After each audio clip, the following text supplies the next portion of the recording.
अरे तो मोठा नेता आहे, मोठ्या नेत्याने छोट्या नेत्याला एकेरीच बोलायचं असतं. तुला माहिती नाही?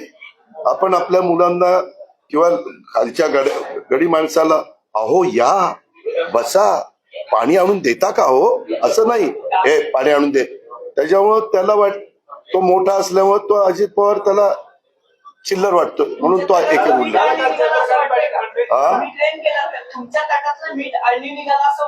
ते मागेच सांगितलं सारखं आळणी आणली नाही, जे झालं ते झालं. जुनं नाही विचारायचं, नवा नवा.